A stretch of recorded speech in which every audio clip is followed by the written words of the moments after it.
Olá, prezados estudantes, tudo bem? Nessa segunda parte da aula sobre Renascimento, nós falaremos sobre arte renascentista. Falaremos sobre pintura, escultura, suas principais características e, claro, falaremos de grandes artistas desse período histórico. Mais uma vez, sejam bem-vindos e bons estudos. Nessa segunda parte da nossa aula, nós iremos tratar sobre arte renascentista. Nós sabemos que o Renascimento ele se manifesta em várias dimensões, né? Ele se manifesta na filosofia, ele se manifesta na ciência, né?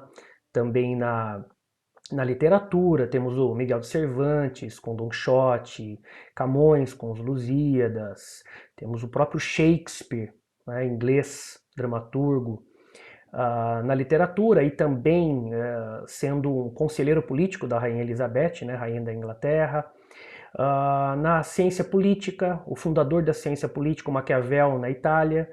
Mas sem a menor dúvida, a mais expressiva manifestação do Renascimento está na arte, ou nas artes, né? Na pintura, na escultura e na arquitetura. E é por isso que a gente trabalha mais esse assunto, né? É também muito comum nos vestibulares você buscar identificar os elementos do Renascimento através de iconografia, através de imagens. Cada vez mais comum. E é por isso que então que a gente começa essa segunda fase da na segunda parte da nossa aula, tratando de arte, além de ser bastante interessante, né? Bom, a primeira coisa que a gente faz aqui é falar de pintura. Quando a gente fala de pintura renascentista, a gente precisa comparar a pintura anterior do Renascimento, né, ou ao Renascimento, para que a gente possa, né, poder estabelecer os parâmetros de mudança, ou seja, o que mudou, o que não mudou, né, o que tem de novidade.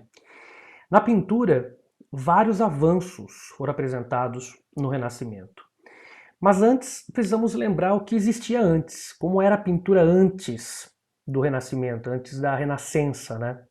No período que nós denominamos de feudalismo clássico na Europa Ocidental, o, o grande pintor, ou os grandes pintores, os indivíduos que eram responsáveis pela pintura, eram os monges. Monges que moravam nos mosteiros e monastérios e que usavam de algumas técnicas bastante simples e rústicas para pintar iluminuras. Né? Vocês estão vendo no canto superior direito esses textos todos decorados, todos desenhados, né?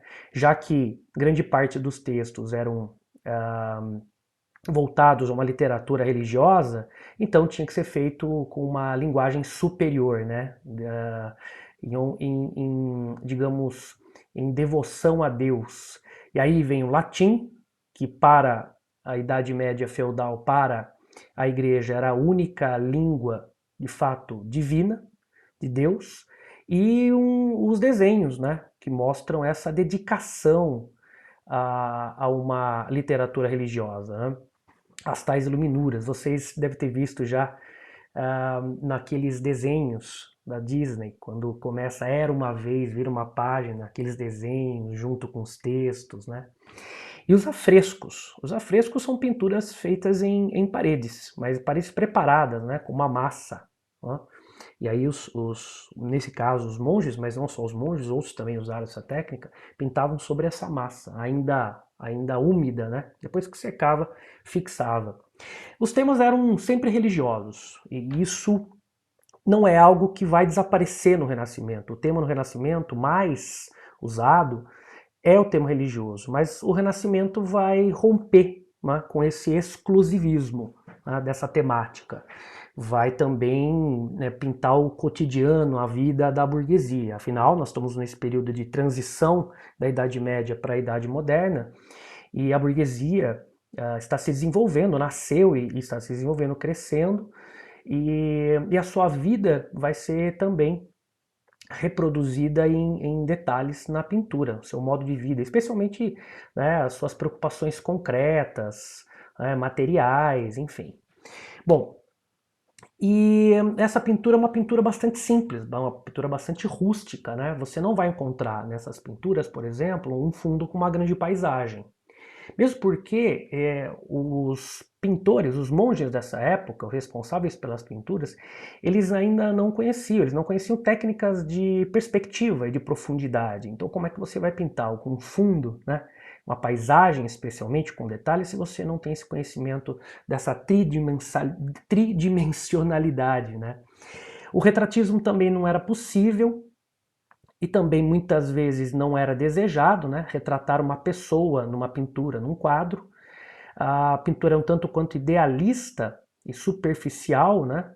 Porque além de não buscarem o retratismo, não era uma característica dessas pinturas, esses monges não conheciam técnicas aprofundadas que dessem a eles condição de pintar com perfeição e com detalhe, né? A tinta era um tanto quanto grossa, né?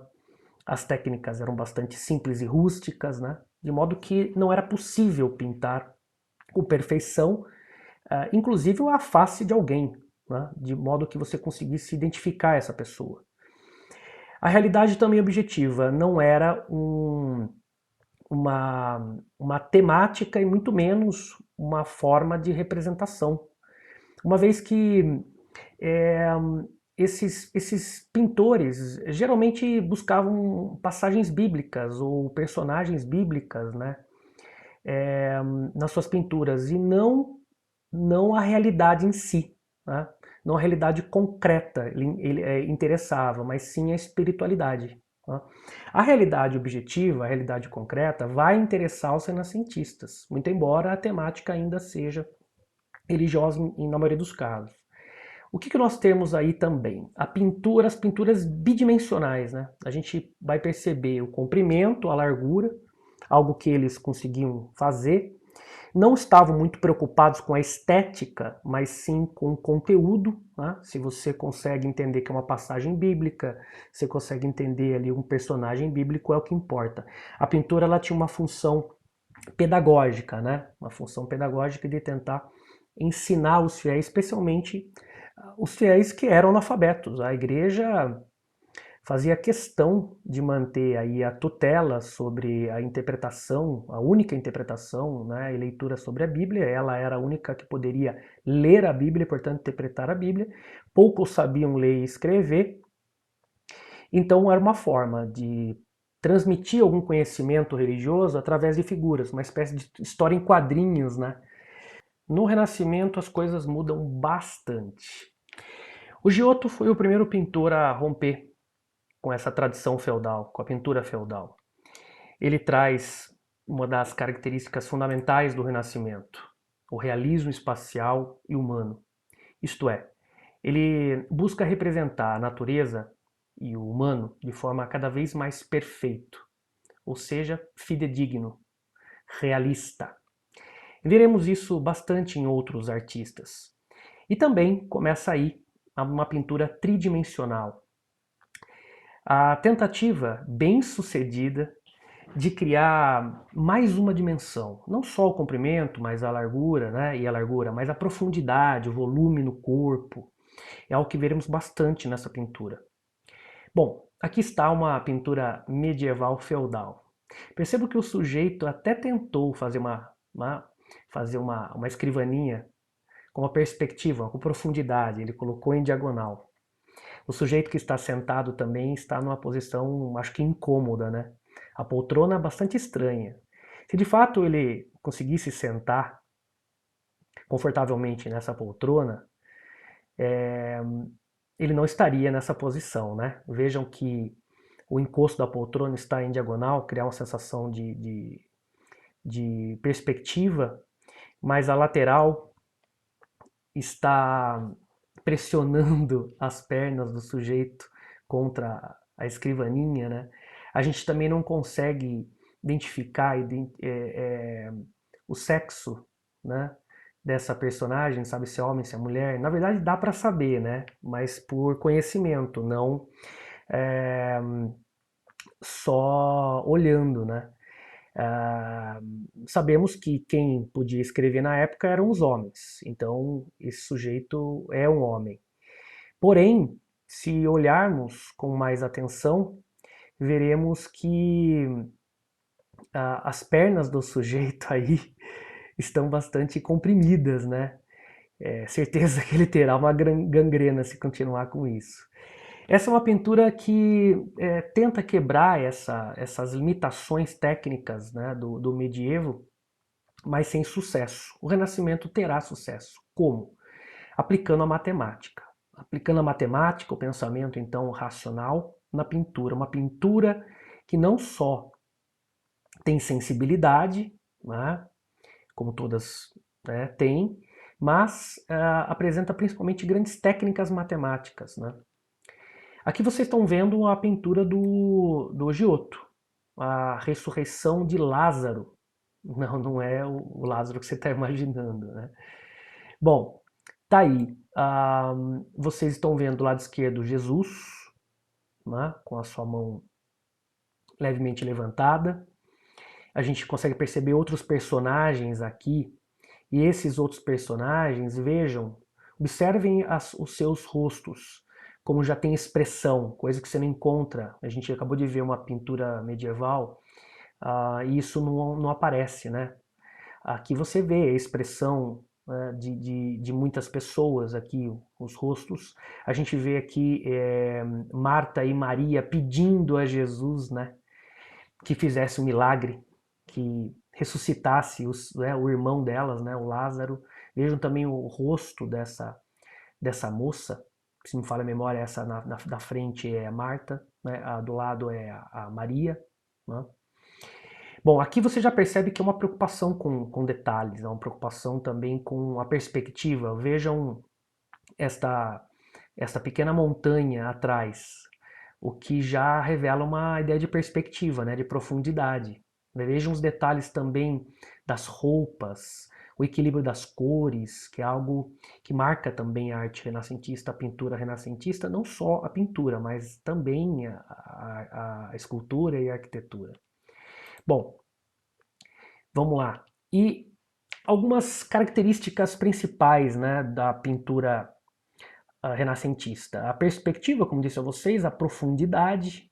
A profundidade não é só uma ideia, a profundidade é uma técnica desenvolvida por um arquiteto, um engenheiro chamado Brunelleschi, e que vai ajudar muito o pintor a criar esses tais espaços reais, né? Esses espaços verdadeiros, de acordo com a visão do próprio homem.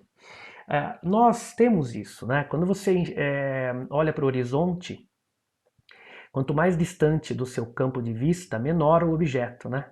Ou a paisagem, enfim. Quanto mais próximo do seu campo de vista, do seu olhar, então mais real, né, ele é, né? Ou seja, mais fiel, né, à realidade ele se apresenta. E a gente sabe o porquê disso, né? Porque depende muito, né, da distância dos objetos para os nossos olhos. Eu trouxe para vocês aqui, do lado direito, uma, um trilho de trem, né, que à medida, né, que vai se distanciando dos nossos olhos, nosso campo de vista, parece que vai, né, vai se estreitando, mas é só uma impressão, né?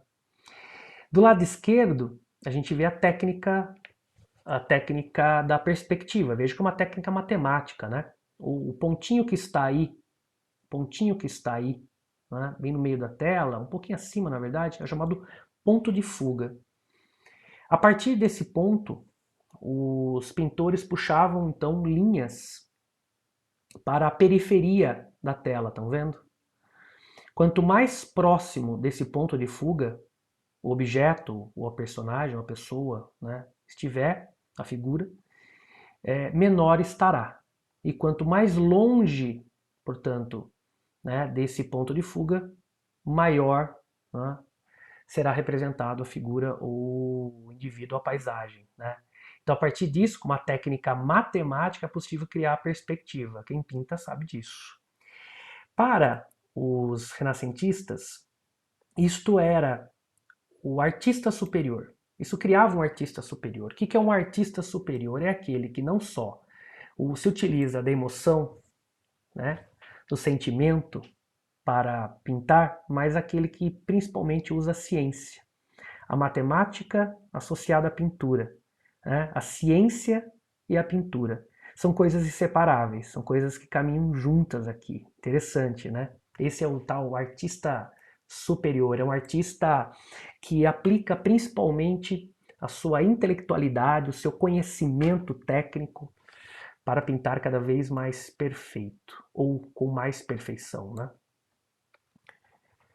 Nós temos também a famosa técnica do esfumato.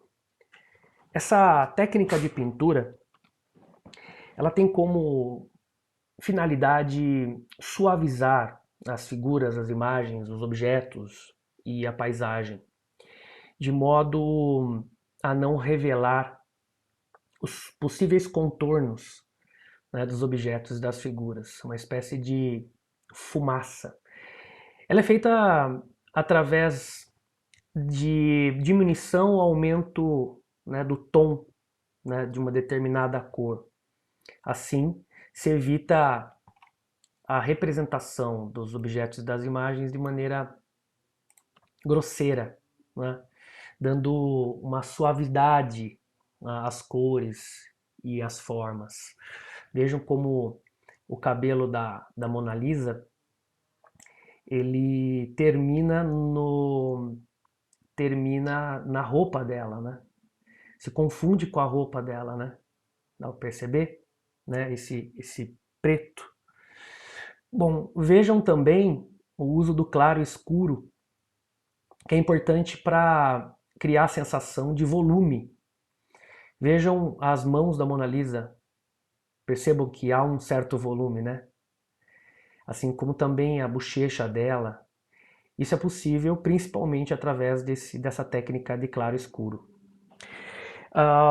E os ideais clássicos, isso é bastante presente nos vestibulares, né? A harmonia, o equilíbrio, a perfeição, a beleza, a simetria e a proporcionalidade. Vejo que grande parte desses elementos são matemáticos, né? O equilíbrio, a simetria, a proporcionalidade, né? Então, tudo isso deixa a pintura renascentista uma pintura bastante fluida, leve, né? A harmonia das cores, a harmonia da composição, né? A harmonia também das expressões, né? Então tudo tem que estar equilibrado, harmônico, né? Para que se construa de fato uma beleza real, que não seja forçada, né? Porque a ideia é o realismo, né? Que a gente vai falar de novo aqui. Vejam, o realismo e naturalismo. Essa é outra característica da pintura renascentista, a representação verossímil, como eu já disse, e fiel dos rostos, da anatomia, do movimento e do tipo de paisagem. Ou seja, a ideia é tentar representar de maneira absolutamente fiel e perfeita aquilo que é o homem e aquilo que é a natureza, né? Lembrando que isso é uma característica que, né, que é oriunda do antropocentrismo, essa preocupação em entender o homem, de compreender o homem, de compreender a natureza, leva então a pintura a buscar a perfeição, né, dessa representação. A tinta óleo, fundamental. A tinta óleo criada por um holandês, um flamengo chamado Van Eyck, possibilitou mais detalhes nas pinturas, uma vez que a tinta óleo é uma tinta mais diluída, mais fluida. É possível então você pintar com mais detalhes. Imagine você pintando com uma pasta de dente. É mais complicado, né? Ela é grossa. Além de deixar relevo, ela impossibilita a busca de detalhes, de perfeição, né? A tinta óleo é mais fluida, então é possível você criar os detalhes tão importantes, né, nessa grande ambição dos renascentistas com a perfeição, né? Na perfeição é que se encontra a realidade renascentista. Então, o óleo também essa tinta óleo também é mais difícil de secar, né? Demora mais para secar, dando a possibilidade do pintor de correções. Né? E a temática predominantemente religiosa. Como disse a vocês, pessoal, ela é predominante no Renascimento, é predominante também na Idade Média feudal, né?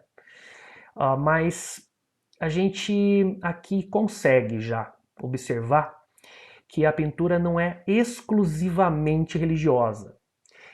Na Holanda, especialmente, a partir dali do século XVI, com a Reforma Protestante, teremos uma pintura que retrata mais a realidade da vida burguesa, a vida cotidiana burguesa, né? As suas ambições, as suas materialidades, né? Os seus interesses comerciais, os símbolos da burguesia, do comércio, da riqueza, já são representados na pintura renascentista. Então a pintura renascentista, ela é predominantemente religiosa, porém não só religiosa. Então o Renascimento já rompe com essa exclusividade, né, com esse monopólio temático. E por que que o tema religioso é um tema muito forte e poderoso nesse período? Porque os maiores mecenas, aqueles que contratavam os pintores, os artistas, era a Igreja Católica. Era a Igreja Católica, né, que queria que as suas igrejas fossem bem ilustradas, pintadas pelos maiores pintores, de modo que essa pintura mais perfeita e bela pudesse sensibilizar melhor os seus fiéis, né? A pintura bela sensibiliza e até mesmo pode dar ao fiel a sensação de conhecer essas passagens bíblicas, entender as passagens bíblicas e principalmente, né, essas personagens importantes do mundo religioso cristão. Bom, eu trouxe aqui para vocês a pintura de um holandês, o Quentin Metsis, O Cambista e a Sua Mulher.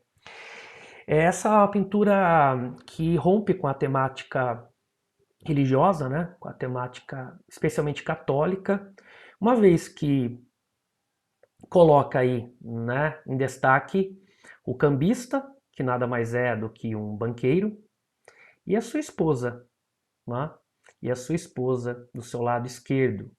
Ela está a folhear um livro, ele está a mexer com alguns símbolos da burguesia, não?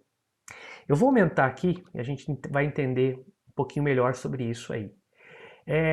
Apesar dela estar mexendo ali, virando a página de um livro, a gente precisa entender que livro é esse também, ela está olhando para os objetos, né, manipulados pelo esposo, né, pelo marido, né, pelo cambista. Olha que coisa.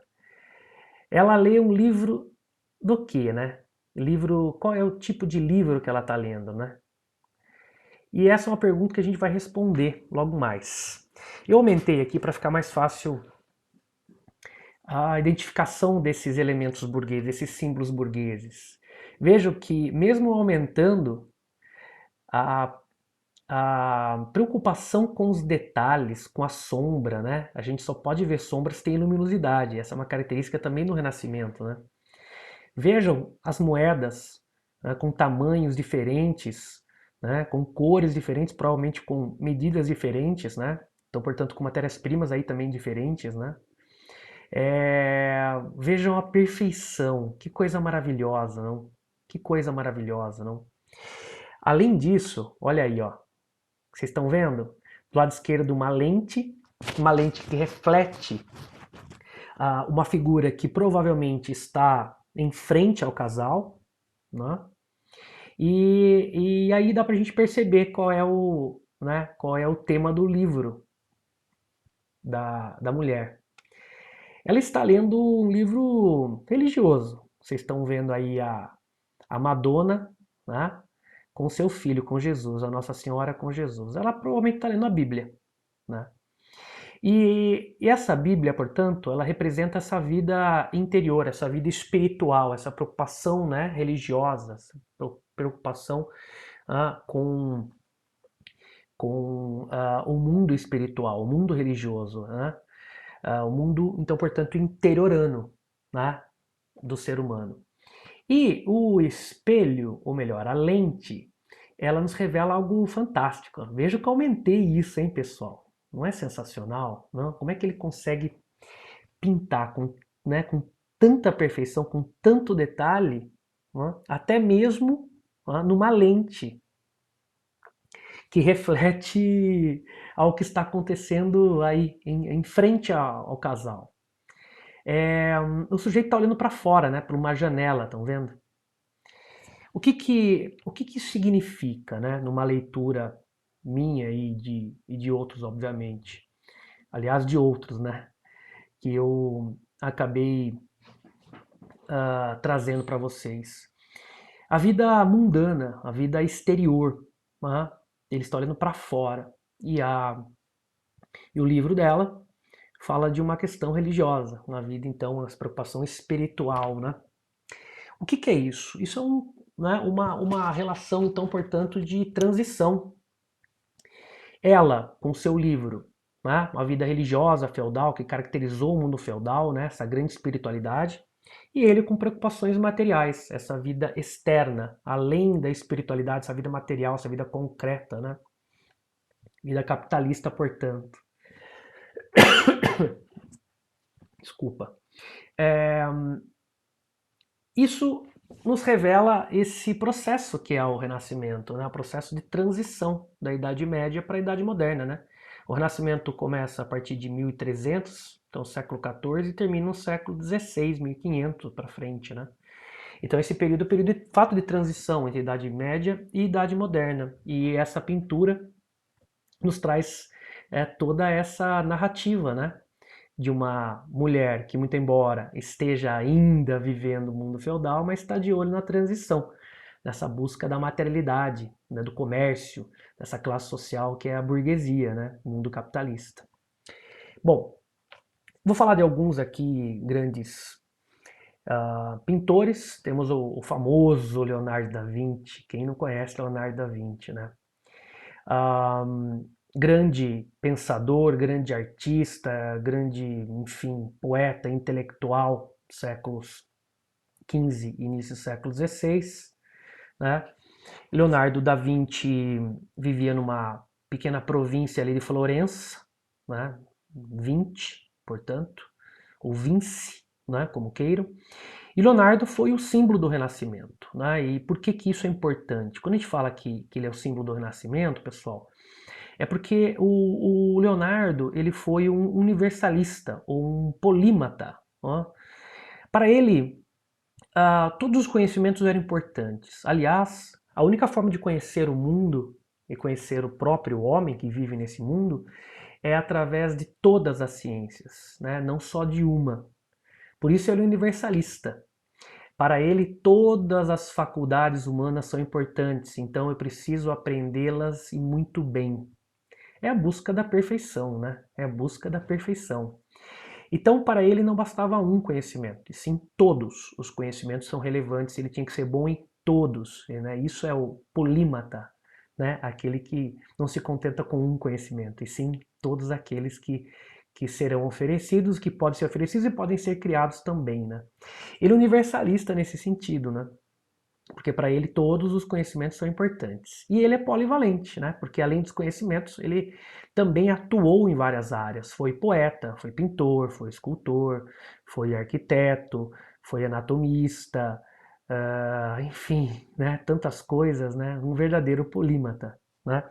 Eu trouxe para vocês aqui algumas coisinhas, né? Do Leonardo, esse universalista, o símbolo do Renascimento, né? Então, quer dizer, se o Renascimento se manifesta de várias formas, se expressa de várias formas, com literatura, com pintura, com ciência, enfim, né? Ele fez de tudo. Por isso é o símbolo do Renascimento, né? Tá aí o Leonardo pintor. Trouxe para vocês a Última Ceia. Ela foi pintada entre os anos de 1495 e 1497, portanto, 2 anos. É um afresco, né? Então, portanto, pintado em uma parede. Por isso que vocês não estão vendo aí, digamos, uma pintura, né, com uma qualidade muito boa, né? Porque o tempo vai vai se impondo, né? E aí a pigmentação vai se perdendo. O que ela traz para a gente, né? Traz essa preocupação dos renascentistas com a ciência, né? Não só com a beleza, com a estética, com a perfeição, mas a perfeição para eles está na matemática, né? Então está na simetria, na proporcionalidade, né? No equilíbrio, não é assim? Eu tomei a liberdade de trazer uma mais, digamos, mais bonitinha para vocês aí, para a gente ver alguns detalhes, né? E maior também para facilitar a nossa avaliação. Perceba um detalhe aqui, né? Aliás, vários detalhes que eu vou colocar para vocês. Olha a preocupação com a simetria, né? Hã? No cavalete, ou nos cavaletes. Estão percebendo? Né? O que é isso? Estamos falando de par. Par é bem simétrico, né? 1, 2, 3, 4, 5, 6, 7, 8. Vejo que sempre em pares, né? Bastante simétrico. Vejo que do lado esquerdo de Jesus nós temos 6 apóstolos e do lado direito também 6. São 12, né? Vamos lembrar que a última ceia foi o momento em que Jesus, pela última vez, se reuniu com seus apóstolos e nessa reunião ele disse que um deles iria traí-lo, né? Que é o Judas. Né? Então ele faz a última ceia e avisa que um deles irá traí-lo. Mas o que importa para a gente aqui são essas preocupações, né? Não só estéticas como matemáticas, né? 6 de um lado, 6 do outro, mais um detalhe: Jesus, um triângulo. Tem coisa mais matemática do que isso? Hã? Se você ainda não percebeu, além de tudo isso, nós temos a profundidade. Dá para ver a profundidade? Hã? A perspectiva aqui? Hã? Sempre, pessoal, na pintura renascentista você tem uma paisagem no fundo. Sempre tem alguma coisa no fundo. Né? Para que você consiga perceber essa perspectiva, essa profundidade, como se fosse um buraco na tela chapada. Né? Bom, daria para a gente analisar mais, mas não vem ao caso. Daí a Mona Lisa, o retrato da Mona Lisa, também chamada de La Gioconda, né? La Gioconda, retrato da Mona Lisa, Bela Lisa, né? Ou La Gioconda, talvez seja o verdadeiro nome dela. Há muita polêmica em relação à Mona Lisa, né? Dizem que a Mona Lisa nada mais é do que o autorretrato, versão feminina do Leonardo, enfim, né? Falam que a Mona Lisa era uma filha de um mecenas, né, que financiava o Leonardo. Né? Mas o que importa pra gente mesmo, de fato, né, se é ou não a Lisa Gardini, né, uma filha de um mercador, como disse a vocês aí, o que importa pra gente, pessoal, é que Mona Lisa volta um pouco. Mona Lisa traz um sorriso enigmático, né? Seu rosto é bastante equilibrado, né? É, e ela traz essa preocupação da perfeição dos renascentistas, né? Além de outras coisas também que a gente poderia analisar aqui. Mas veja a mão dela também, as mãos como são, né? Já apresentam um certo volume, né? Uma composição belíssima, equilibrada. E atrás a perspectiva, vejam a paisagem. Né? Bom, além disso, vamos falar um pouquinho do Leonardo Anatomista. Leonardo Anatomista, olha aí. O Leonardo, assim como outros também, faziam questão de dissecar cadáveres. Para quê? Para estudar o corpo humano. Essa é uma forma bastante criticada na época, né? Isso tudo meio que escondido, obviamente, porque a igreja dizia que isso era um sacrilégio, né? Violar o corpo de um morto.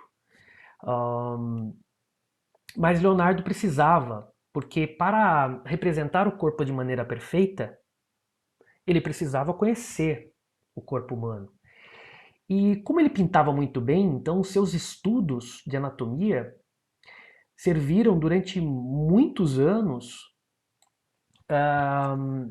para educar médicos, né? Serviram nas escolas de medicina, nas faculdades de medicina, como uma obra de respeito, né, na medicina. Então vejam, ele fez estudos de ossos, ele fez estudos, né, de órgãos, fez estudos aí de músculos, enfim, né? E como eu disse, além de pintar muito bem, desenhar muito bem, isso é ótimo, né? Para quem precisa estudar anatomia, ele também fazia as suas anotações, né? Isso serviu para muito médico aprender sobre o corpo humano, não tenha dúvida disso. Temos também aqui o engenheiro. Olha aí. Quando ele precisava de dinheiro, né, quando ele não tinha um mecenas para sua pintura, né, para sua escultura, né, então ele vendia armas, né, e aí vocês estão vendo no canto inferior direito a besta, um protótipo de avião, uma arma acima do lado direito. Vocês estão vendo aí não sei, não seria uma arma, né? Seria uma espécie de ponte protegida que daria aos invasores de um castelo, de uma cidade, a condição, né, de invadir.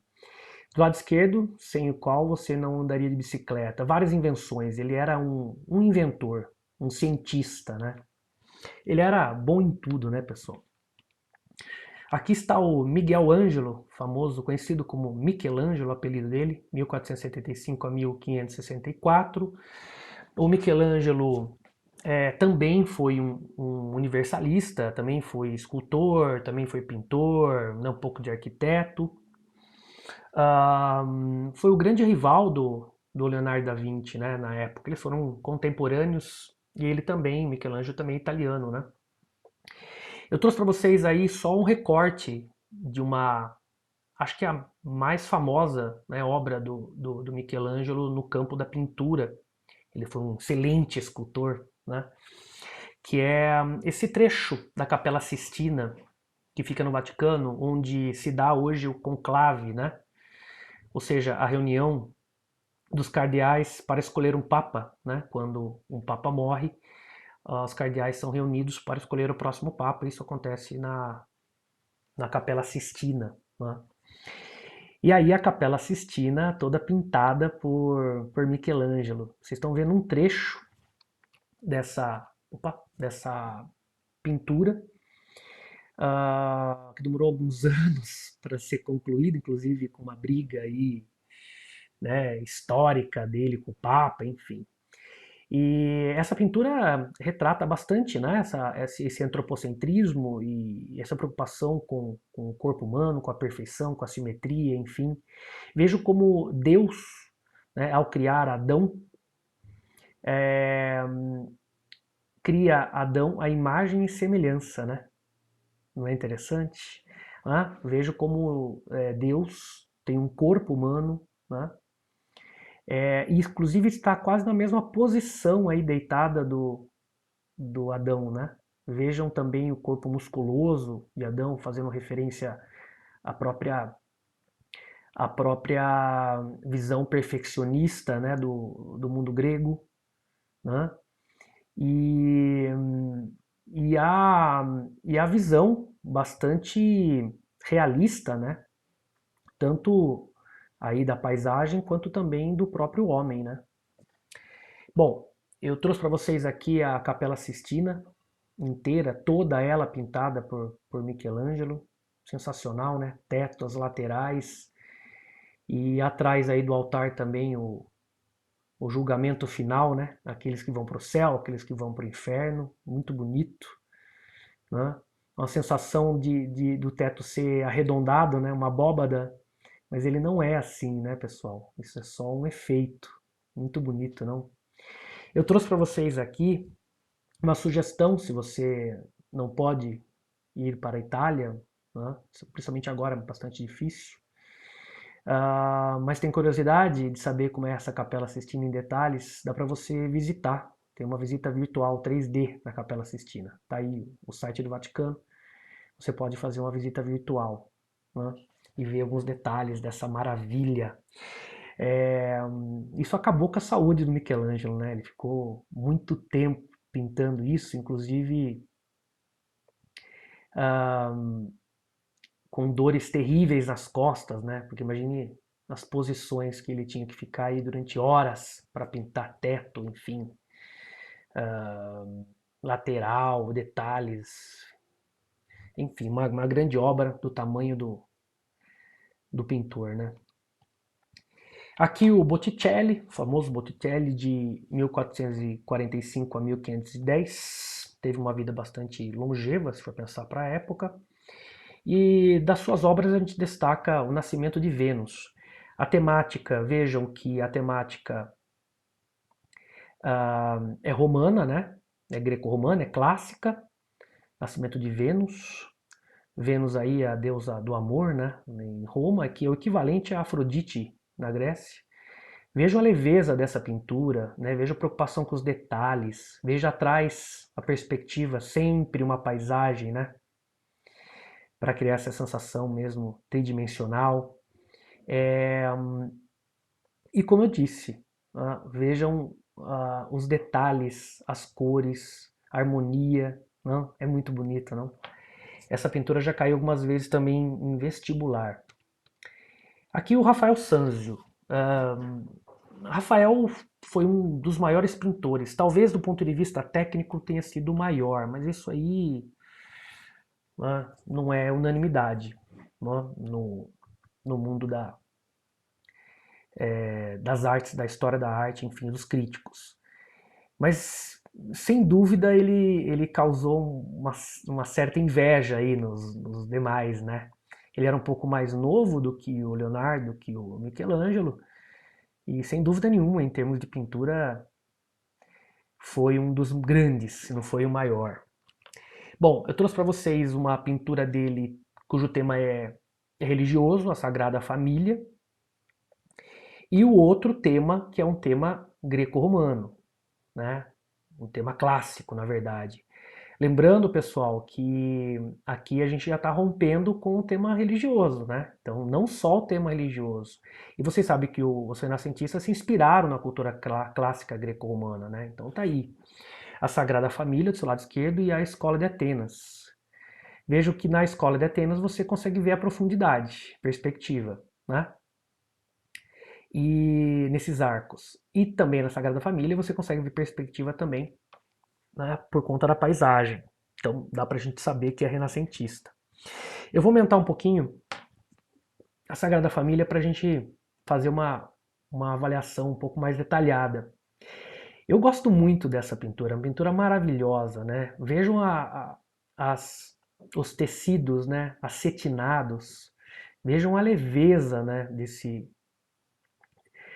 desses tecidos, né, no corpo, né, dos personagens. Vejam como Jesus, aí criança, e o João Batista são gordinhos. Vejam o volume, uma característica também da pintura renascentista. Vejam a perspectiva. E se a gente pudesse aumentar aqui, eu não trouxe nada além disso, a gente ia ver o detalhe, né? Dá para ver as construções lá no fundo. É maravilhoso, não? É maravilhoso. E onde estaria o ponto de fuga? Onde estaria o ponto de fuga aí? Estaria no, né, na cabeça desse senhor aí de pé, né? Além disso, vamos ver a matemática, não esqueça do triângulo. Olha aí a composição com grande influência matemática, né? O artista superior, a ciência e a arte, caminhando juntas, né? Bom, aqui é a Escola de Atenas. No centro você tem aí Sócrates, né? Você tem Platão, você tem outras grandes, né, figuras aí. Aristóteles também está aí. E outras grandes aí, você pode consultar, né? Ptolomeu, Euclides, enfim, Pitágoras, Zoroastro, Zenão, enfim, né? Por isso que a Escola de Atenas, ele colocou os maiores pensadores, né, das maiores intelectualidades da história tudo no mesmo lugar. Imaginou você ter, numa escola esses grandes nomes, essas grandes intelectualidades?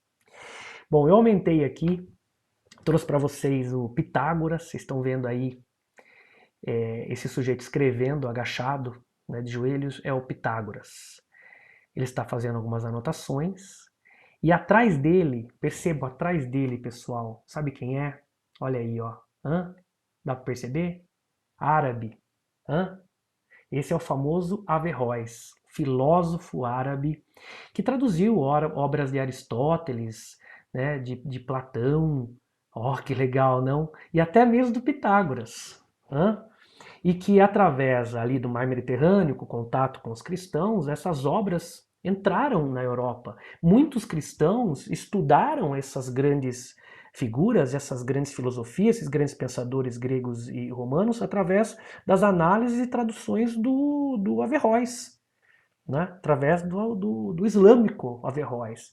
Veja a importância que tem o mundo árabe e a civilização árabe islâmica no mundo ocidental, né? Talvez muitas dessas obras se perdessem se não fosse, por exemplo, um Averroes, um amante, né, da cultura greco-romana. Bom, e aqui que eu não poderia deixar de ser, né, dizem que esse aqui é o próprio Rafael, ó. É o próprio Rafael, ó. Bom, é colocar todos os gênios, né, numa escola, ele não podia ficar de fora. Na escultura não há novidade, pessoal. As características são basicamente as mesmas da pintura. A busca da perfeição, a beleza, mas uma beleza matemática, a proporção, a simetria, né? A harmonia, fazem parte também da escultura. A estética naturalista, a representação de figuras humanas e paisagens de maneira mais realista possível, né? E a gente tem um exemplo aí maravilhoso, que é a Pietà de Michelangelo, a Nossa Senhora Maria carregando Jesus já sem vida, né? Morto na cruz. Essa é uma escultura maravilhosa, né? Feita em mármore, está no Vaticano. Olha que maravilha, pessoal. Segundo Freud, a escultura é a única arte que, ao invés de adicionar para criar algo, retira, né? Suprime. Você retira a pedra para criar algo. No caso aí, uma maravilha como essa, a Pietà. Um, Alguns detalhes aqui chamam a nossa atenção, não? Olha que coisa, que perfeição, né? A gente consegue observar até as costelas de Jesus, não? Até o manto pressionado pelos dedos de Maria, que segura o corpo de Jesus. É um maravilhoso, né? É demais, não? Ah, o Davi, de Michelangelo, tamanho natural, Galeria da Academia das Belas Artes de Florença. Michelangelo era de Florença, né? Essa é uma escultura famosa. Vejam a preocupação com os detalhes, a perfeição, até as veias aparecem, né, na mão. E isso se deve aos estudos, né, profundos em anatomia que permitiam ou davam a esses pintores e escultores a condição de esculpir e pintar de maneira cada vez mais perfeita, né, e realista, não? É claro que nesse sentido vocês percebem que não era só Leonardo que pintava, esculpia e fazia outras coisas, né? O Michelangelo também é universalista, fazia de tudo, né? Esculpia, pintava, construía, enfim, né? É que Leonardo, acho que foi além, né? Mais do que os outros ainda. Bom, e aqui o Moisés de Michelangelo, né? No mausoléu do Papa. 1513 e 1516, ficou 3 anos para esculpir, né, essa maravilha aí. É sensacional, não? Você percebe os detalhes da barba dele, não? Esse chifrinho aí é sinal de divindade, tá, pessoal? Não é outra coisa não, né? É magnífico. O Michelangelo, quando olha essa barba, né? Vejam os músculos, vejam as veias no braço dele. Quando o Michelangelo terminou essa escultura, dizem que ele olhou assim, parou, olhou e falou: Parla, levanta e fala. De tão perfeito, de tão bonito, não? Bom, e aqui fechando a decadência do Renascimento. Veja que eu usei a expressão decadência, não fim. Com a Reforma Protestante, no início da Idade Moderna, na virada ali da Idade Média para a Idade Moderna, as preocupações religiosas e espirituais voltaram, né, a tomar conta da mentalidade europeia. Os debates, as discussões acerca da religião desfocaram um pouco o Renascimento. O Renascimento não vai morrer, né? Muitas das suas características, os seus pressupostos e princípios continuam. Inclusive, na verdade, o Renascimento, por ser absolutamente crítico, racionalista e humanista, está na raiz da própria Reforma Protestante, né? Que nada mais é do que a quebra, né, do monopólio cristão da Igreja Católica. Então, essa crítica, ou essas críticas que abrem caminho para a Reforma Protestante, são provenientes oriundas do Renascimento. Mas à medida que os debates se tornam cada vez mais intensos na área da fé, o Renascimento, então, vai perdendo um pouco do seu espaço, vai perdendo um pouco da sua relevância, né? Muito embora continue presente durante muito tempo em suas características fundamentais. Mas então o termo que eu usei é esse aí, desfocando o Renascimento.